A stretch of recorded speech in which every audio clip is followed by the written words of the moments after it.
সুপ্রিয় শিক্ষার্থী বন্ধুরা, তোমরা সবাই কেমন আছো? আশা করি তোমরা সবাই ভালো আছো। এই ভিডিওতে অষ্টম শ্রেণীর জীবন ও জীবিকা বিষয় 89 পৃষ্ঠা থেকে আলোচনা করবো। যারা চ্যানেলটি সাবস্ক্রাইব করেন, চ্যানেলটি সাবস্ক্রাইব করে রাখলে তোমাদের অনেক উপকারে আসবে। বীমা সেবা। মানব জীবন জন্ম থেকে মৃত্যু পর্যন্ত ঝুঁকি ও অনিশ্চয়তা ভরপুর। মানব জীবনের মতো অর্থনৈতিক কর্মকাণ্ডে ঝুঁকি ও অনিশ্চয়তা বিরাজমান। পণ্য উৎপাদন থেকে শুরু করে ভোক্তার কাছে পৌঁছানো পর্যন্ত ঝুঁকি বিদ্যমান। মানব জীবনের বিভিন্ন ক্ষেত্রে বিদ্যমান ঝুঁকি ও অনিশ্চয়তা হ্রাস করার ঘটে। তোমরা বাকিটা অবশ্যই মনোযোগ সহকারে পড়বে, পড়লে বুঝতে পারবে।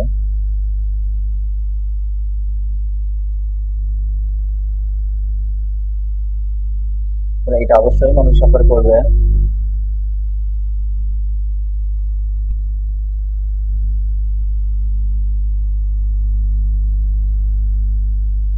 একক কাজ।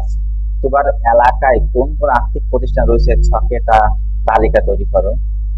আর্থিক অন্তর্ভুক্তির জন্য সহায়তা প্রদানকারী প্রতিষ্ঠান। আমি দেখো এখন এর উত্তরে চলে আসছি। আর্থিক অন্তর্ভুক্তির জন্য সহযোগিতা প্রদানকারী প্রতিষ্ঠান ধরন আমার এলাকা আর্থিক সেবা প্রদানকারী প্রতিষ্ঠান। দেখো এক নম্বর হচ্ছে ব্যাংক। আমার এলাকা আর্থিক সেবা প্রদানকারী প্রতিষ্ঠান জনতা ব্যাংক লিমিটেড, শাহজালাল ইসলামী ব্যাংক লিমিটেড।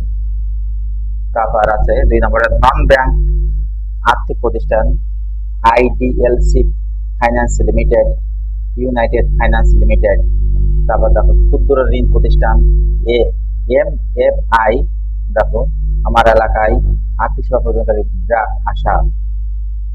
4 নম্বরে বীমা ইন্স্যুরেন্স প্রতিষ্ঠান প্রগতি ইন্স্যুরেন্স লিমিটেড, সাধারণ বীমা কর্পোরেশন।